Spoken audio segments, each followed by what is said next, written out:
first thing you should do when you earn your money, when you earn any revenue, is to get 10% off. That's not your money. 10% off, it's not your money. It's a tithe going to God to bless your money. And when you check Deuteronomy 14:22, it will give you all the explanation about why you have to remove off 10% from your salary for the tithe. That's the first key point which I want to share with you, church members. Is that the first thing, when you get, even if it's $1, 10 cents have to go. Another key point, it's going to be, I talked about how ways we save money. You know, all of us here in this place right now, all of us will work. Most of us will have job, even if it's a part-time job, a full-time job, or a part-time job. Every one of us here work. But when you work, one thing which we forget also is to pay ourselves first. You work and you get the money. Let me say you pay the tithe, that's fine. You pay the tithe. Let me say you make $100, you pay the tithe, you pay the $10 to the tithe. But when you remain with $90, you know what you do first? Oh, I have to pay, as they say, you have to pay the landlord, you have to pay which bill, you have to pay all these credit cards. But what we forget first, that who made that money before it gets into your pocket? It's you. So the first key point need to be like, first pay yourself first. At least on average 20% of that money. First pay yourself. Save it somewhere. Because it's going to encourage you that you have something saved off from what you made last week. You don't want to start a new week, you are trying to make more money, but you even the money you made last week, you have zero. You don't have to have, you're not going to have the same encouragement of making more money. Because what you made last week, nothing you see. Everything is gone. So first save, first pay yourself first. Another thing, learn to control your expenditure. This looks at how do you spend your money when you get your money. Everyone, when you earn money, you have to make a plan how you are going to spend your money. Sometimes some of us, when we make our money, are you going to do some shopping, some clothing shopping? Or are you going to pay your bills first? You have to learn how to control your expenditure. So that, for example, how I'm going to explain this. When you get your money, let me say, so far now we have 30% off from what you earn. If it's $100, now you are left with $70. So from that, the remaining 70, you don't want to spend all the remaining 70 to go to your bills. You have to learn, okay, if I'm using my credit card, how much am I going to spend on my credit card, and you pay into zero balance at the end of the month. So you have to learn, okay, I can go about without this for this month, and I will get it next month when I save more money to be able to get that for myself. So you don't want to just go above your limit. Like for example, even if when they give you a credit card, they tell you, okay, we know you can afford just $1,000. They will not give you $2,000. So if you don't know how to limit your expenditure, that is going to affect you somewhere, somehow. So today, as we go on, I'll give you some documents which we want you guys to share to explain more about that. Another thing, do not confuse what is necessary to your desire. Like for example, basic needs to your wants. Then here I have an example. All of us have many desires, but we can't graft all of them. If we want to save, you have to think of the future. Because all of us here, we have some needs which we have, and also we have the needs and wants, but we have to differentiate the two. The basic need of us here, we need a place where to stay. The want, I need a shoe. That's something which I can go without, and I can wait for the next month, or I can wait for the next 4 months. But you have to pay rent. That has to be there every month. Then I'll go to budget the expenses so that you are able to plan accordingly. That goes within the one which I talked about, number 3, where I said about learn to control your expenditure. Another thing will be, make your money multiply.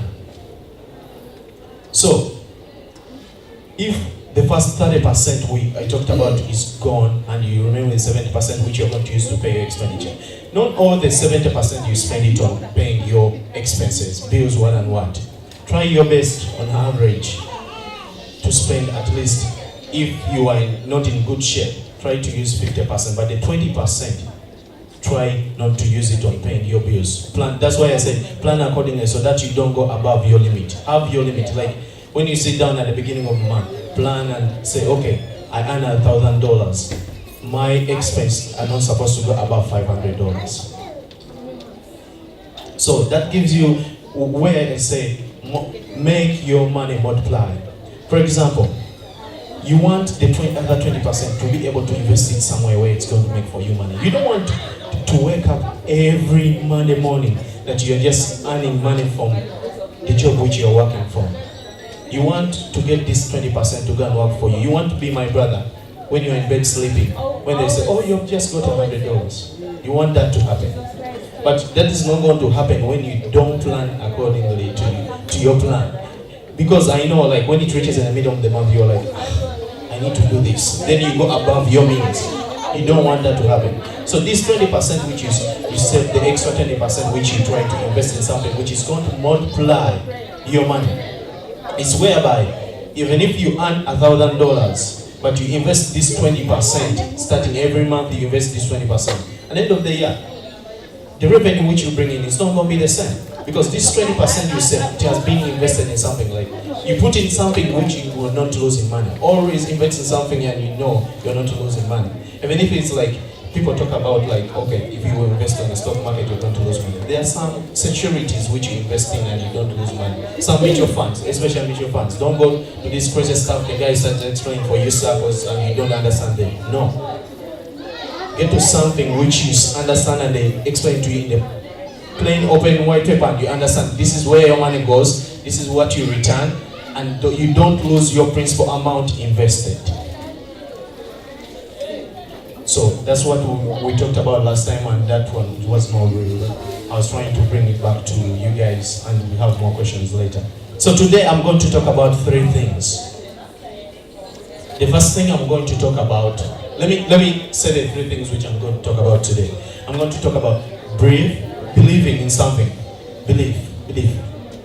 Then there is action, and then there is discipline. All those 3 things work together. And if any of those 3 things miss out in your circle, you can't achieve to be successful in life. I started with belief. Every one of us, you guys, you are here. Some of us have left, some of you guys, you have made it here. Because of what? You believe in what we are going to try to communicate to you. You think something which we are going to communicate to you is going to improve your life. It's going to change your life. Something is going to happen in your life whereby, like, okay, Brian talked about this. If I follow these steps which Brian talked about, something is going to change financially in my life. So the first thing which I'm going to talk about, belief. In order to achieve anything in life, you need to believe in yourself that you can achieve it. So if you don't believe, my brother, then next year you're going to buy a house. Can you buy it? You not buy it, because for one reason, if you don't believe in that, you won't be like, I'm going to plan on paying my landlord. You just don't, your plan is going to be about rent. But if you believe that you're going to buy a house next year, you're going to start even saving an extra money on the side, which is going to be going towards what?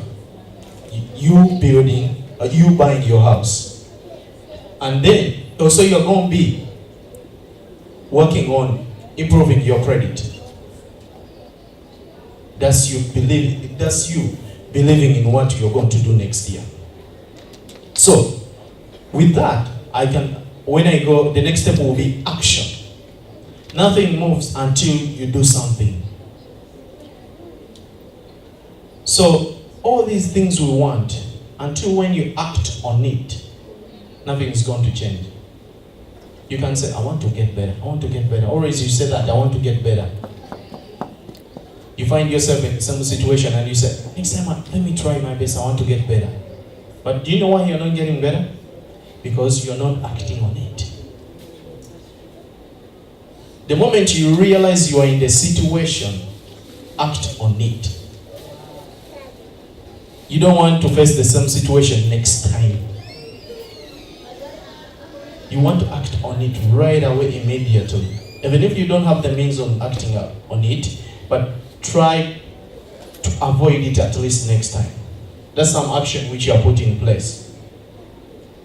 Then I'm going to talk about discipline. Action itself is not enough to increase the chances of you getting successful, but disciplined action will do that. One of the main reasons why people fail is that there is no discipline in their actions. A lot of us, we do things. Let me say, my brother, next year you want to get a house. Next year we're getting a house. So, if next year you are trying to get a house, but your actions are not good, in which way? Let me say, savings will be saving. That's what. If, let me say, you make money and you just say, oh, I'm just going to spend it on going out, traveling, doing what, then you're not putting in this good discipline for you, for yourself, to be able to save more money, to be able to afford what you want to do. You are just continuing to stress out yourself, whereby, like, financially you're not planning, you're not putting good disciplines for yourself. Like, okay, I get $1,000, but I want to get a house. How can I save up this $100? Let me just sacrifice, not go out this weekend. I now want to go out with my friends for dinner, but let me have good discipline and tell my friends today, I'll not make it, but if you guys want to hang out with me, I'm here home. Come on, we start home. So that's one of the good disciplines you have to have, to go and work on. If you believe in what you're going to do, and there is action and there is good discipline, you are going to achieve what you want in life. And that's one thing which, for us, we talk about here, me and Kenny, is that achieve financial freedom. Because, for example, if you have a debt and you're trying to pay off this debt, but you let me say, my brother, you have a debt of $1,000 and you want to pay it off, but every month you're like, you don't pay off. They tell you need to make a plan for you to pay off your credit card. What do you do first? You tell yourself, okay, I want to save off this money to pay off this debt. But the first thing which I say, if you don't believe in yourself, you believe in yourself that you're going to be able to pay off this debt, it's not going to happen. Because always your mind will not be on that. Always your mind will be on something else. Will be on like, let me just do something else. Let me use this other credit card. Or let me go to Capital One and apply for another credit card. Then you are just putting yourself in more danger. But if you believe in yourself and you act on it and you say, I'm in debt for $1,000, and you make a plan and you say, I now want to enjoy my money which I make, but let me pay off the debt which I have, because that was not your money in the first place. You have to pay off and come back to positive. There you are negative. You are negative. Today, me and Kenny, we're going to share with you, there's a document which we're going to share with you. You're going to see how you're going to find out where you are standing as the individual. So, and if you want to pay off your debt, you have to create that good discipline which you say, plan, save, and other good disciplines which you have to put in place. Thank you so much. I appreciate it.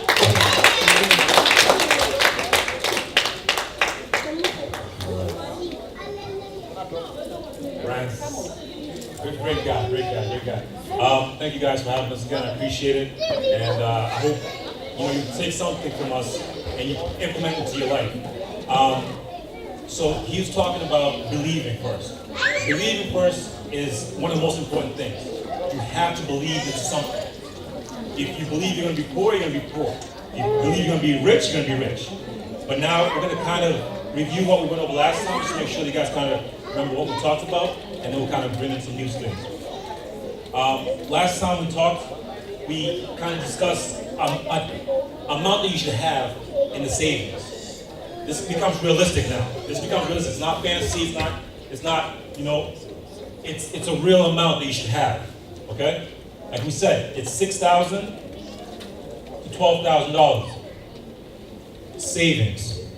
This is important. This is just your backup. This is just a backup to have you so that when anything happens or anything goes wrong, you have the money to dip into it.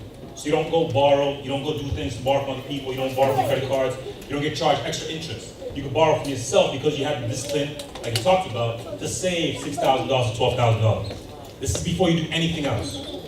Anything else, have $6,000 to $12,000 in your savings. In a CD, certified deposit, or money market, something where you have access to it in a short period of time. Not the stock market.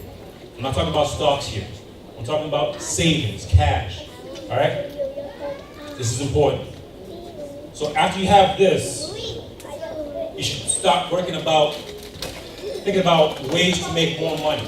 Because you cannot get rich at working at your job. You can't. I don't care if you make $100,000 a year, you make $30,000 a year, you're gonna always have a bill, you're always gonna have time taken out of your day because you have to go work for somebody. Okay? So that's why we're trying to teach you so you can get away from that. So one of the most important things you need to learn is the meanings of things that will help you get out of that rat race. The first time we talked was asset. Anybody remember what that asset was? What's an asset? Simple terms. I don't want complicated stuff. What's an asset?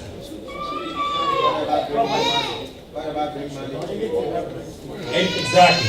Money coming in. All right? Money in. That's all we're doing. Simple things. All right? Liability. Just keep it out. Money out. Money out. Simple. All right? Income. Money in. Exactly. We don't have too much time, so I want to reach those out real quick. Money in. Sorry. And expense. Money out. Money out. Exactly. All right? You have to learn these things. If you don't learn these things, you always be broke. Period. These things are very, very important. Asset. In. I want to hear it. Asset. Money in. Liability. Money out. Income. In. Expense. Out. Great, great. Now, we're going to discuss a couple things that you really need to also learn too if you want to know where your situation is, your personal situation. It's called income statement, all right? Or P&L. All right? P&L.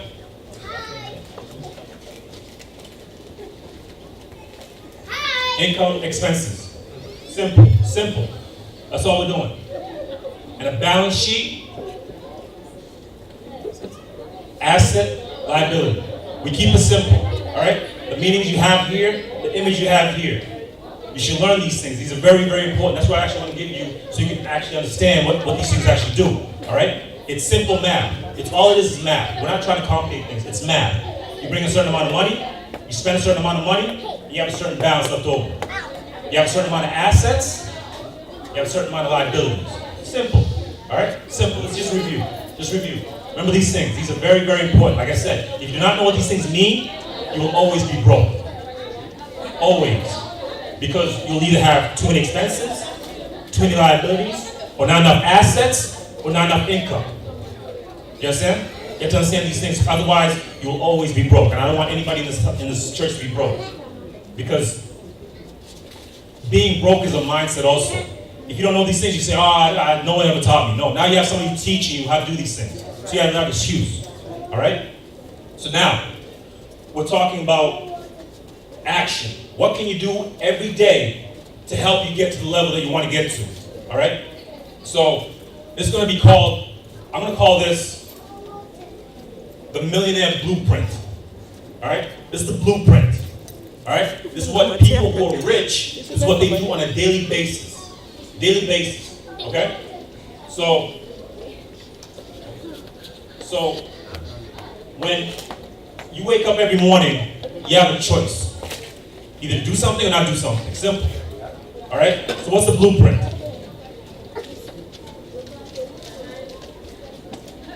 A blueprint is simple. A blueprint is something that shows you how to do something. If you want to design a building, you get a blueprint, they make a building for you exactly how the blueprint is. All right? You want to become a millionaire? These are things you need to do. All right? This is the blueprint. Okay? First thing,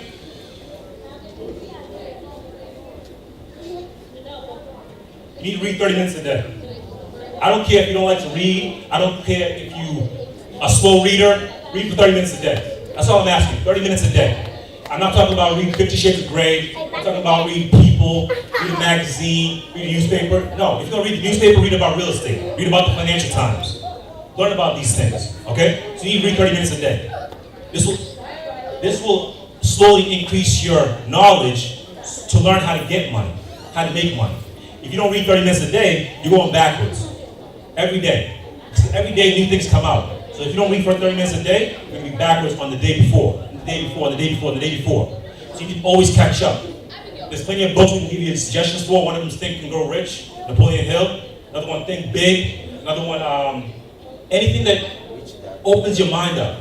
You know, Rich Dad, Poor Dad, great book. You know, but just read it. I'm not saying read for hours, just 30 minutes a day. Implement it. These are things you implement in your life for the blueprint that you want. If you want to be rich, implement these things. Read for 30 minutes a day. 2. Less TV. Rich people barely watch TV. Reality TV is not reality. Someone made it for you and you're watching it now and there's ads and then they get paid. So watch less TV. This is simple. Watch less TV. Read more. You know, simple. This is the blueprint. This is what the rich do. 3. Set goals. This is what Brown's egging on. Set goals. We're talking about daily goals, weekly goals, yearly goals. If you don't have goals, you're not going anywhere. Simple. And a goal cannot be, I want to be rich. No, everybody wants to be rich. Stop being stupid. Set a real goal. I want $10,000 per month next year, starting next year, on this month. And you got to implement the plan to get there to make that much money. You can't say, I want to be a millionaire. No, how much, what's a millionaire to you? 4 million, 10 million, 300 million? Set a real number, set realistic goals. All right?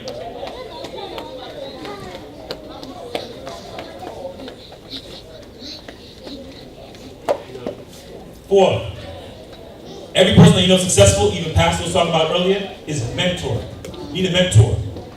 Whatever you want to do, you need a mentor. You want to own a business, find somebody who owns a business, find out how they do it.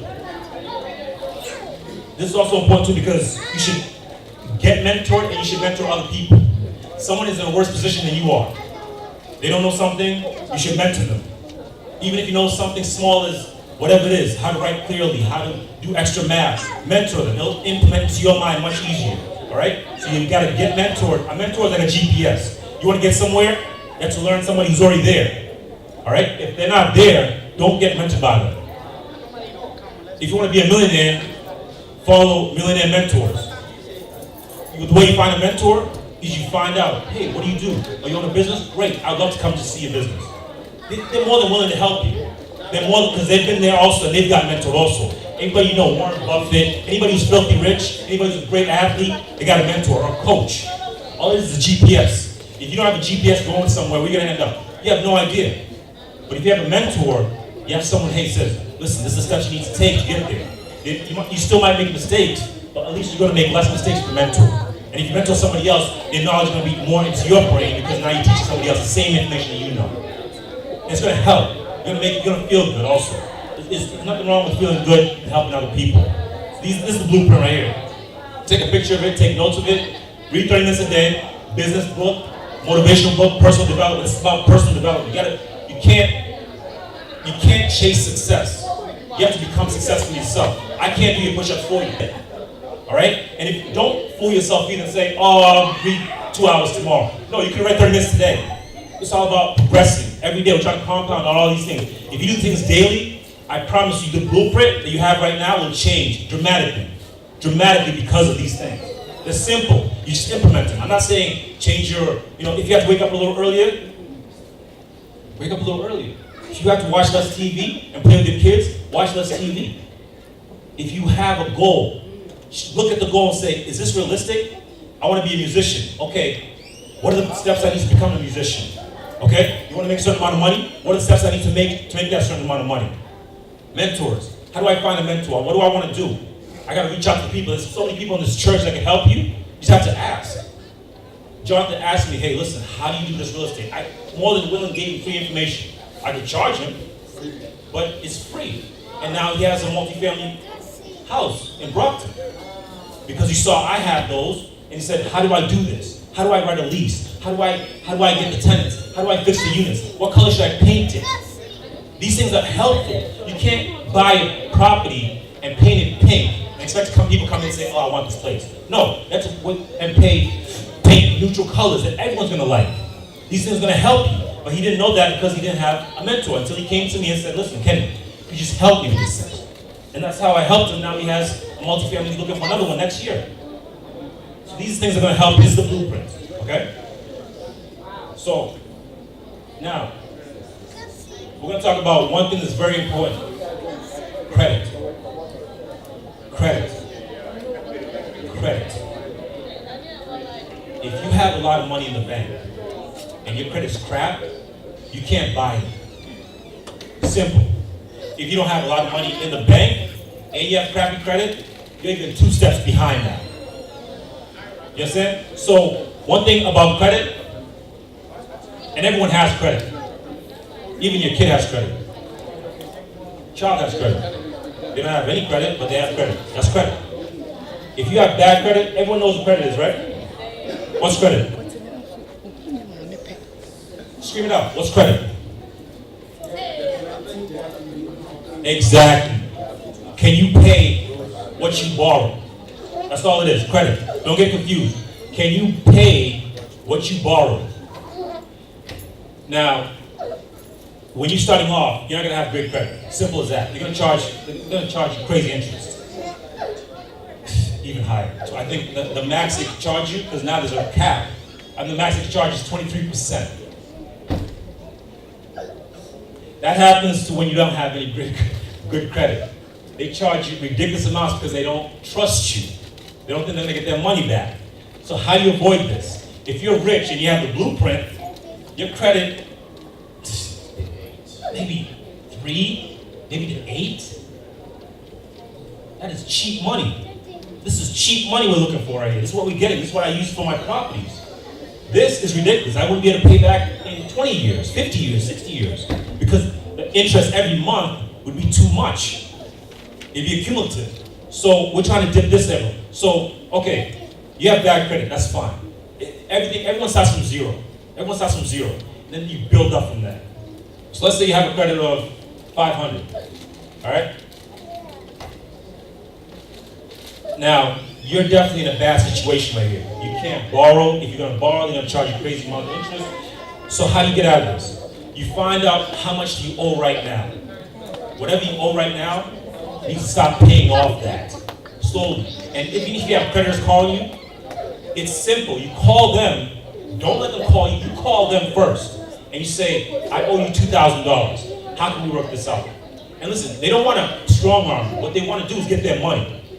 And if with getting their money, you can improve your credit and get your number higher. So how do you can call a company that you owe money to and negotiate the amount.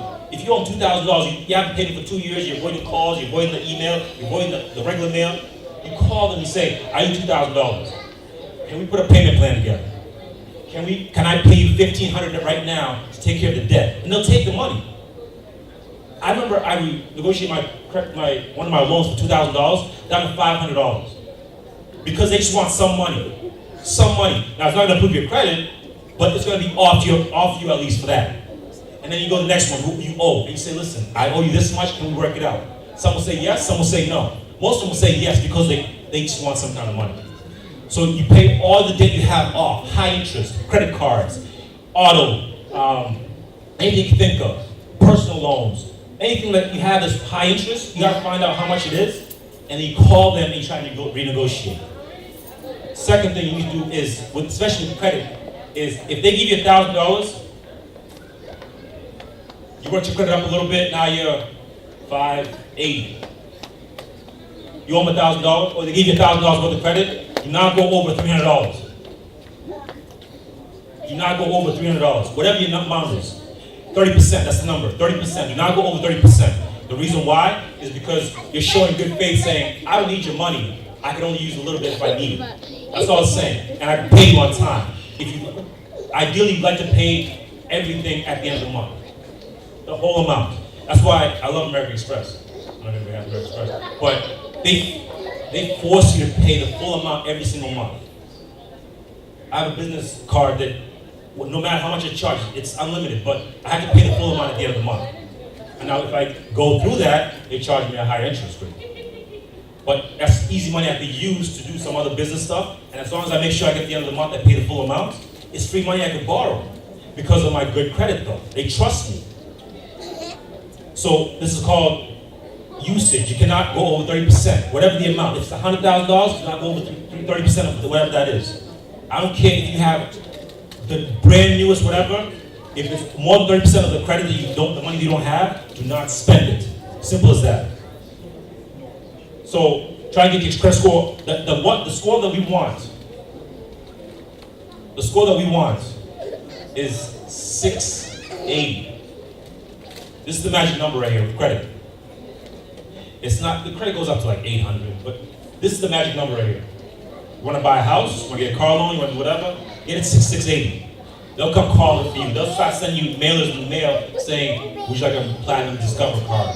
Would you like a MasterCard? Would you like this? Would you like that? Don't fall for every single one that comes in the mail. You don't need to get all that credit. You just need 2 or 3 credit cards with high balances that you can use if you need to, but keep the score around 680. Now, if you apply for credit, your credit's going to go down a little bit. That's fine. It's a little bump. But if you use more than 30%, it's going to be a bigger bump on your credit. Okay? So we try to get this magic number right here. Whatever your credit is right now, I'm not going to ask personal questions, but get it around 680. You can play now with the big boys. Okay? And get more money cheaper. Okay? So, last thing with credit. There's personal credit and there's business credit. Last time we talked about owning your own business. Jonathan told me that people went out and got business cards. Great. People went and did their own things. Great. Whatever you do, driving cars, cooking, singing, playing guitar, playing in a band, you have a business, great. But a business is more than a business card. A business can also have credit also. This is business credit. Business credit kind of works the same way. That's personal credit.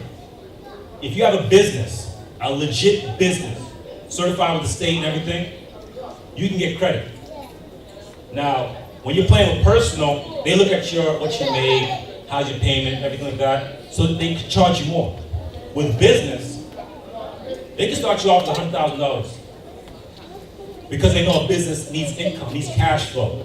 So you can get easily $100,000 worth of business credit if you have a legit business. Now, I'm not saying you need to be making money every year because a business can make a loss, meaning you lose money, but you can still get debt. That's all it is. Credit is debt. And you can use that to do anything you want with your business. And you want to improve your business by using this credit right here. It's much easier to get also. Much easier than fighting through these guys with TransUnion, all these guys. There's only one company that deals with this, Duns and Bradstreet. Big company, they all deal with business credit. If you have a business, get it legit, get some customers, get some income, and go apply for business credit. It can boost your business tenfold. Easy. So if you do some research, do some business research on business credit. Very, very important. It'll help you out. So this is the blueprint. If you don't follow it, you know where you're going to end up. Simple. Credit.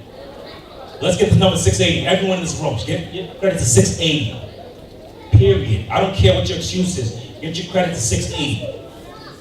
Touch this number right here and watch the difference in your life. Everything will change, especially credit-wise. If you have a business, get legit. Don't make a side hustle.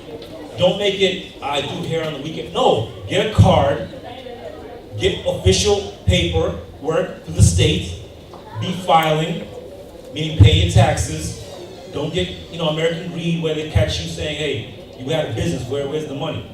No, get a legit business. Get some business credit behind you to push you to a level where you want to be. If you want to be a millionaire, you need to have a business. Simple. You could be a millionaire by making money every year through income, which would be a very high paying job. But in the end, at the end of the day, you still have to do 9 to 5, 5-6 days a week, maybe even more. If you're a millionaire making money income, you're probably working 60, 70 hours a week. So you didn't get a chance to enjoy your money.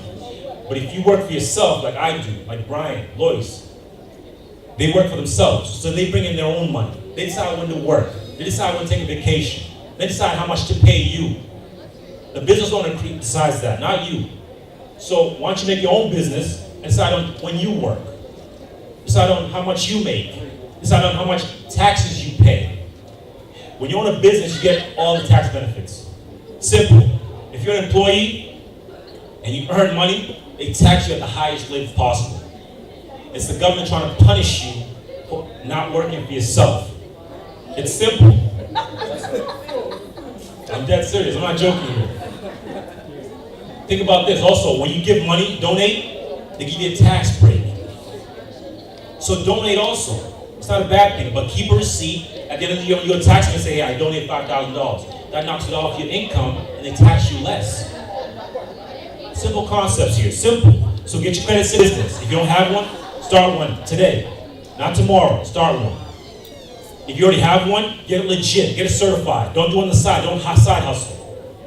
Do not side hustle. Side hustle is nice, but get it legit. Every other business in the world, if they could hustle on the side and not pay taxes, they would. But guess what? You're in jail for that. There's a reason for that. IRS wants their money. But they'll get you breaks. If you start a business, you do it legit, they'll give you loans. They'll help you out. There's SBA loans that help you with your business. If you need help with consulting, come to me and Brian, we can help you. We've been there. We've been through all this. So we can tell you, hey, this is the steps you need to do to make sure you get the proper amount of credit for your business. There's different credit also for business numbers. It's not really numbers. It's more a standard of how much you pay per month. But if you pay on time, almost everything's coming down to paying on time. You pay on time, you'll have great credit. And they'll give you more money. And more money, and more money, and more money. It's endless. All right? But this is the new stuff today. Next month we'll go over some new stuff. I want to leave some time for questions if anybody has some questions, especially regarding these things. And also Brian has some handouts also. These are more of your personal finances. It could also be a business also. Make a copy and do it for your business also. Very, very helpful. It tells you exactly where your money's going. If you're truthful with it. Don't lie to yourself. Do not lie to yourself. It's the worst thing possible. If you get your credit right, you follow the millionaire blueprint, get a business, have it certified, I guarantee you'll be a much wealthier person than you are today. Thank you.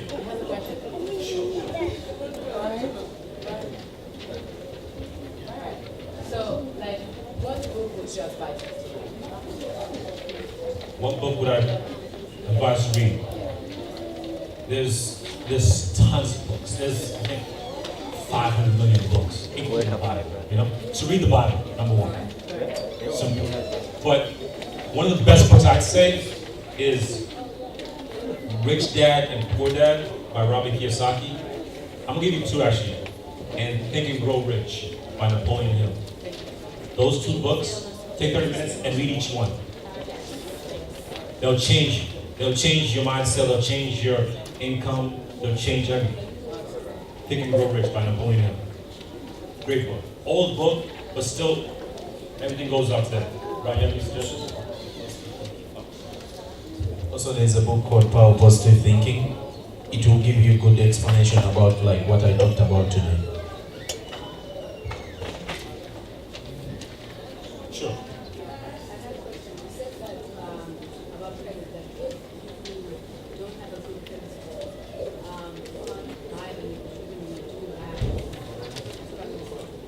Yes, so if you have the cash, now you have to take out your money that you paid after taxes, money to pay for something. If you could pay with credit and use the free money, and you could use that money to get more money, that money would be insignificant. So you don't so credit is very important. It's if you can buy something through credit under 30%, I would suggest you do it because it's going to give you a free loan. And on top of it, it's going to help you improve your score. So that's what we're trying to do. To add on to that, like for example, if you are working and you have a business and you want to get some government contracts, you have to have good credit. That's another thing the government looks at, because the government, also not only the government, but if you're working with other big vendors like big corporation, they pay you after 40 days, 45 days. So they need to see, can you be able to sustain your business? Your business has to have some credit to be able to pay your employees, to be able to help out you financially.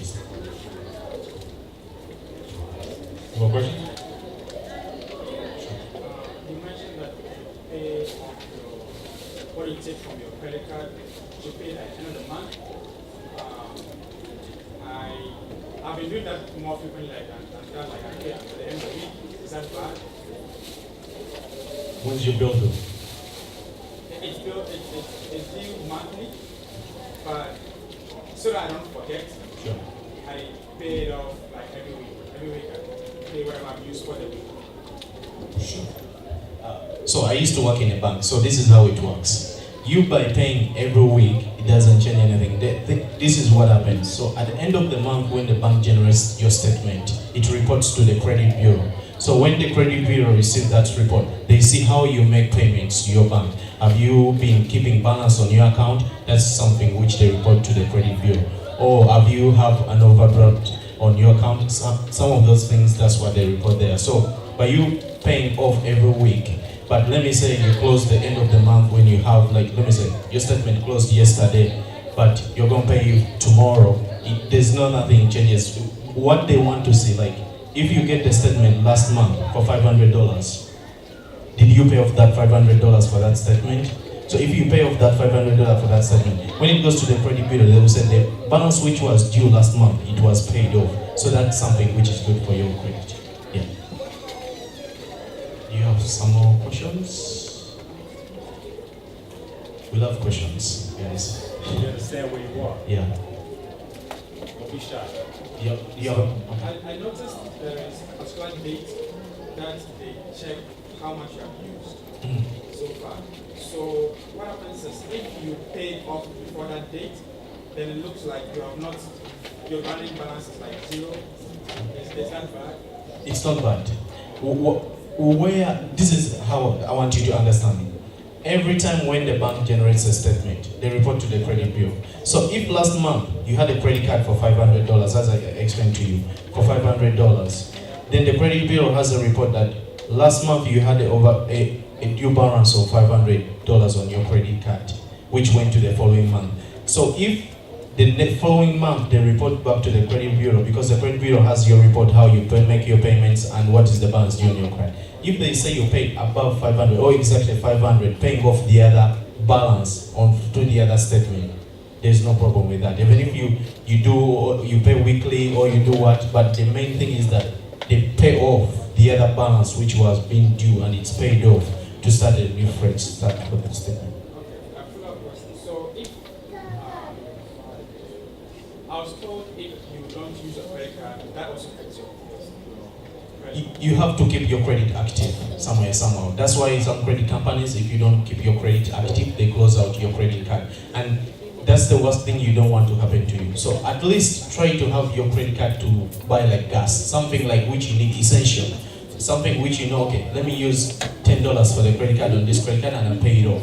Something like essential which is going to make meaningful to you to remove the money from the other account and you pay off that credit. Because if you don't keep it active, because another thing which we have to look at here. So the credit companies also are doing a business. Like you are trying to use their money, also then they are trying to get money from you. But as it's like a game which is played. For you don't want to pay interest, but you are using their money. But somewhere, somehow, if you don't pay off, they will charge you interest and they make money. So for them, when you don't pay, they like it. But for you, you don't have to pay them interest. That's what we're trying to help you here. Yeah. Yes. So for a while now, I had a credit card where I had charged before. So I'm at a point where I don't charge it anymore, but I'm just paying off the money that I used before. Is that affecting my credit? No, that is not affecting your credit. So the thing is like this. With the credit, if let me say you had a balance on your credit card but you're trying to pay off, there's some activity on your account which is helping you to pay off the balance which you have. And that's good because it's the more the balance on your credit card goes down, the more your credit score is going to go up. Yeah. Because if, let me say, as Kenny said, you have a credit card for $1,000, but you have balance on that credit card. If it's high more than 30%, your credit score is going to go down. But the more you pay off that to go, let me say 10%, 20%, one and one, your credit score goes down. Yeah. Since you're making payments, which is great, always make more than the minimum. Always. I don't care if the minimum is like, oh, it's just $10. No, make it $30, $40. It's still small, but it's still going to reduce the original amount. Because they tease you that little amount because they want to charge you extra interest for that long period of time. All right. So if you have a balance of you have $1,000 and your payment's $50, send them $100. It's gonna hurt at first, but it'll be better for you in the long run. Oh, sorry. My question is, if you have a credit card and you're using it, but at the end of every month you pay it off, you don't carry a balance on it, is that bad or? That's good. No, it's fun. It's fun. Yeah, you don't wanna pay them. The big thing is, but if you have a balance, keep it under 30%, because everyone has credit cards. But make sure you overpay the payment, and make sure that you don't close out any accounts, because even actually closing accounts will actually hurt your credit also. But when they close it, it doesn't hurt you. If you don't use the card and the company closes it, does it hurt you? So this is what happens. It is in two ways. So if you don't use your credit card, like let me say, I'll give an example like this: American Express, Capital One, and some other commercial banks which are at different level. So because they're international banks, so for them, if you don't use it and they close it, you lose like around like 10 points, not too much. But if you individually close it and call them and close it, and that's on a credit report, you lose around like 30 to 50 points. Depends on which credit card and depends on which amount you had on that credit card. If it's one of your big credit cards, you had like limit of like a 5,000, and you lose that 1,000 on your limit, because this is how also it's calculated how your credit is done. Let me say you had a lot of credit cards. Let me say those ones for 300, 500, one and one. And there's this bank gives you a credit card for 5,000. Do you know what that does? So the credit bureau looks at, you have this $5,000 credit card with the total of these small credit cards of like, let me say in total 1,500. So your credit is going to go up, but it's a shock to you guys just asking how. So they look at what is your total limit for all the credit cards you have. But in other words, it's not good to have all those small credit cards, because they keep, if you above the limit, they charge you too much interest, and we don't want you guys to be paying that too much interest. We want you guys to be in a good, comfortable position to be able to take care of yourself. And what's the limit? Like on what? On the percentage, you have to be 30% is good, because you don't want to go. But this is like American Express. They give you miles. So you say, okay, I'm buying furniture in my house and I have a limit of 4,000. But the furniture which I'm buying to buy is 3,000. So, but you have the cash, but you want to use your credit card. They don't stop you to do that. So use the credit card to buy that furniture for 3,000, but pay it off immediately. Yeah. You had a question. Yeah, so I know you mentioned having like 2 or more credit cards. So for instance, as a student, I don't know if that's like advisable. So for instance, if you have one credit card, but then you're able to like pay this minimum, go about use another credit card. You don't, it's not about really the amount of credit cards, it's about what you do with what they give you. They'll always offer you, for them sending you mail is cheap. So if you have good credit, they'll send you more, don't worry. But if you have 2 right now, and let's say they're small balances and you've been paying on time, there's nothing wrong with them, with you calling. People are afraid of credit cards and banks. Don't be afraid of them. They're normal people, they want money. Call them and ask for an increase. If they give, exactly instead of opening up a new one, which might bump your credit. So you call them, let's say your credit limit now is $300 because you're a student, whatever it is. Call them, especially if you're making payments for a long period of time on time, and ask them, can I get a bump in my credit? And they ask you how much do you need, and you say up to $1,000. They'll call back and say, yes, we can give it to you. And now your credit limit went from 300 to 1,000 on the same card without having you apply for new credit. You understand? Yeah. So you don't need multiple months. So the Sure. reason why I was asking that was, for instance, you know the way when you receive your credit card statement, you have like, they tell you like, okay, so for instance, maybe these are the reasons why this is your score. Sure. So if you see something like, for instance, 2 few accounts, Sure. like that's why I asked, because that was like one of the reasons is either like you miss a payment or you have like violence or credit. Sure. But like, so each kind of account is different though. So credit cards are one account. Personal loans, different account. Auto loan, different account. Home loan, different account. So they're saying you only have one type of credit. So you can get 50 of them, and you still might get that thing saying you only have credit cards. You know, so instead of personal loan, instead of a car loan. Now we're not saying go get tons of credit to try to build up your credit. No, you have to start where you are. Whatever your number is, start with that. If you have good balances, if you have low balances, try to increase them so you get the larger amount, so you can have a higher 30%. If you have a personal loan, a card loan, and a credit card loan, try to find out which one has the highest amount of interest and pay that one off as soon as possible. Because this amount, it should be illegal, but it's not. So we gave you something. Oh. Yes, please. I want to find out if you check your credit, does it go against you? I don't know how you check it. I don't live here, but I have to that if you check your credit, it affects you. Then number two, you said something which baffles me. I live in Ghana, Africa, and 20% is about the minimum you can get in Ghana. It's about the minimum you can get in Ghana. You can go as high as 35 to 40. I'm a businessman in Ghana. Is it possible to get a facility here?